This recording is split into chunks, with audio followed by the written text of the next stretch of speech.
E, bom, o poema vai dizer o seguinte, né? Pulsas, como se fossem de carne as borboletas. E o que vem a ser isso? Perguntas. Digo que assim há de começar o meu poema. Então te queixas que nunca estou contigo, que de improviso lanço versos ao ar, ou falo de pinheiros escoceses, aqueles que apetecia a Teleirande cuidar. Ou ainda quando grito ou desfaleço, adivinhas sorrisos, códigos, conluios, dizem que os devo ter nos meus avessos. Pois pode ser. Para pensar o outro, eu deliro ou versejo. Pensá-lo é gozo. Então não sabes? Incorpóreo é o desejo. Né? E aí vejam aqui, ó, incorpóreo é o desejo todo em caixa alta, né? E aqui a obra termina, não é? E aí vejam que aqui, né, a gente havia falado, né, ou seja, acompanhando a leitura dos poemas, a gente vê que aparece a figura do amante, né? E a gente pode pensar tanto o amante como o ser amado, aquele que ama, né? O ser amante, né? Aquele que ama, ou pode ser também o amante com letra maiúscula, quanto Deus, né? E e aqui aparece uma figura que é a figura do escritor, né? Ou seja, vejam o terceiro verso, né? Digo que assim é de começar o meu poema, ou seja, alguém que minimamente vai escrever, né? Aquele que vai se imbuir da tarefa de escrever um poema, né? E aí veja assim, bom, o incorpora o desejo, eu vou comentar depois, mas vejo que parece assim, parece uma contraditório, né? Eu sei como assim, né? Incorpora o desejo. Bom, vamos deixar para o final, né? Essa imagem. Mas começando na primeira, né?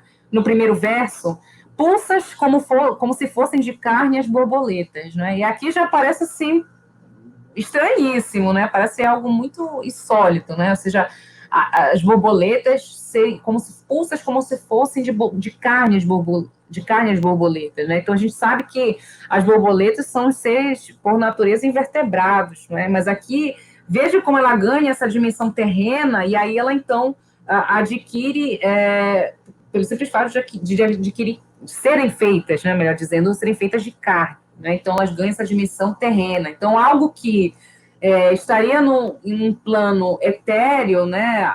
Enfim, voaria pelos ares, né? Algo que ganha uma dimensão terrestre, né? Ou seja, como se tivesse carne, como se de carne fossem feitas, né? E está se direcionando a esse tu, né? Pulsas, né? Tu pulsas, né? E aí faz essa comparação, né? E o que vem a ser isso? Perguntas, né?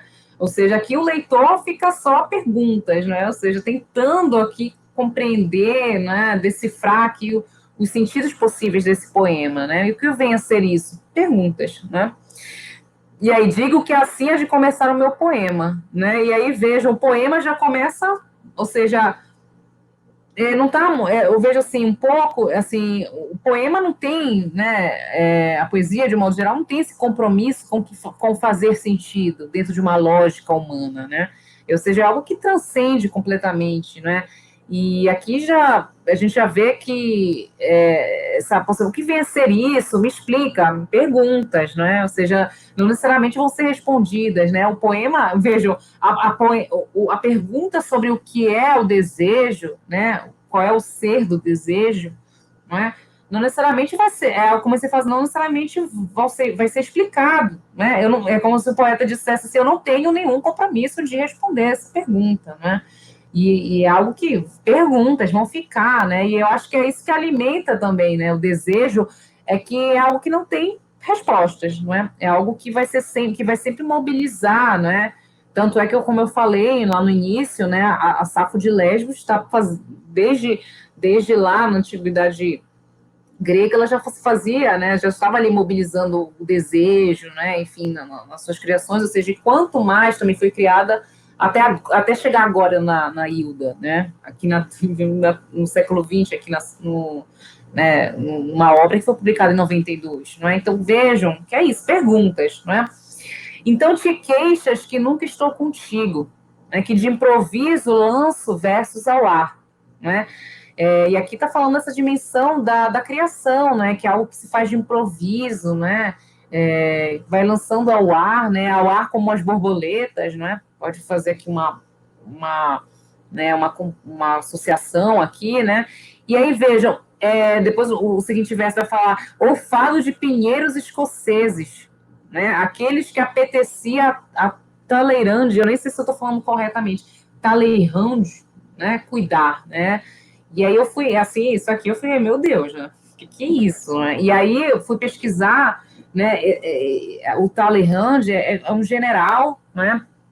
Participou ali da Revolução Francesa, né?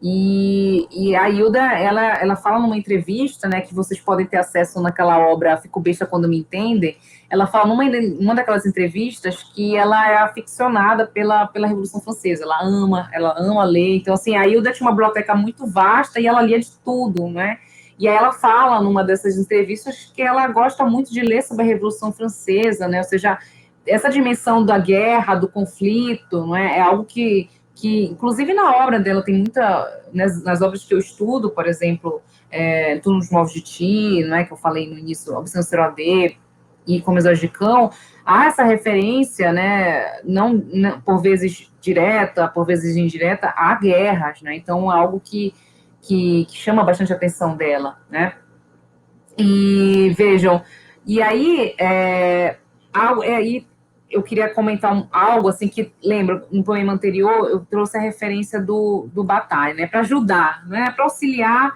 a leitura, para ampliar os horizontes, mas vejam, aqui aqui ele fala de pinheiros escoceses, de algo que é improviso, depois vai falar de sorrisos, né, quando grito eu desfaleço, né, vai falar de sorrisos, códigos, conluios, né? E aqui eu vejo uma referência, e aqui é uma interpretação que eu faço, há uma referência aqui dionisíaca, né? Ou seja, Dioniso, o deus do vinho, né? O deus do trágico, o deus do excesso, né? E é o deus também do entre, né? Ele é um semideus, né? Então, ao mesmo tempo que ele é homem, ele também é divino, né? Ele tem uma mãe humana e um deus como pai, né? Que é Zeus. Então, eu vejo aqui um pouco, e além disso, todas as referências, o Dioniso é também um elemento que se associa, é um deus, né, um semideus que se associa à vegetação, né, essa possibilidade de transformação, né, e aqui eu vejo os pinheiros, né, como essa associação né, essa vegetação, né, essa possibilidade de metamorfose também, que é muito característico, né, essa é uma característica, né, associada ao Dioniso, né?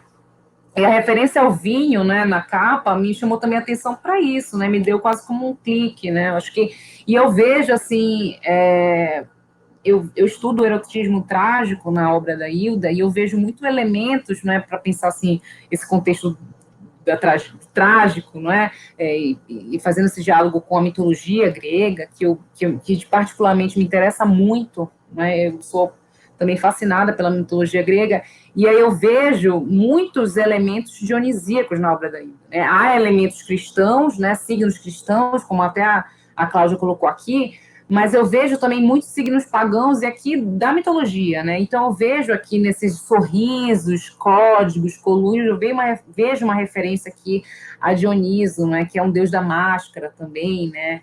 E por isso também associado a esse sorriso também pode fazer referência, né? E aí dizes que os devo ter nos meus avessos, não é?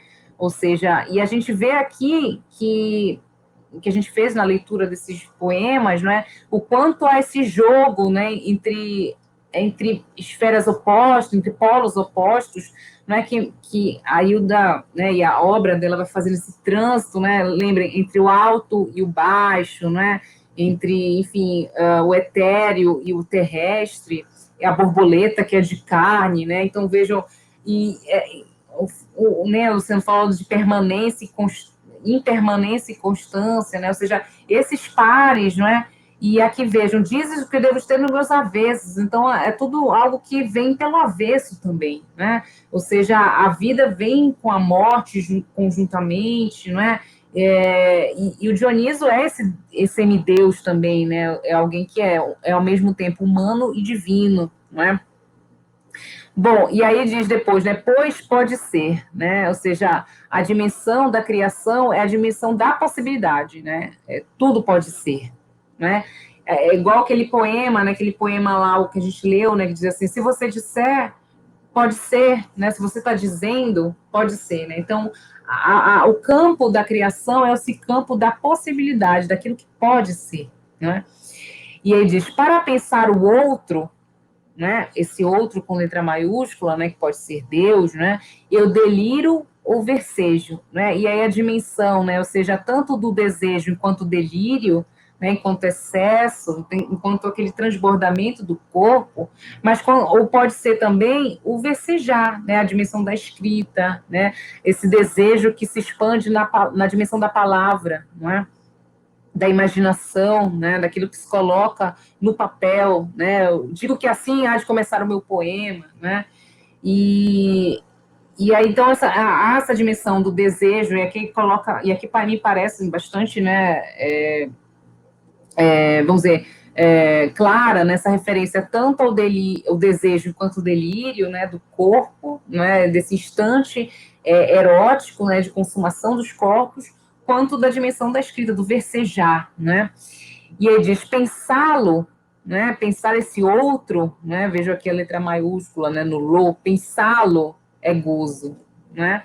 Então, vejam, se o desejo é do corpo, né, enquanto ato erótico, né, mas também quanto criação literária, e aí o próprio pensamento torna-se gozo, né? Então, no pensar, não é só o corpo enquanto um ato erótico goza, mas o próprio ato de imaginar, de pensar, também se torna um gozo, né? Então, aqui a gente vê que os limites entre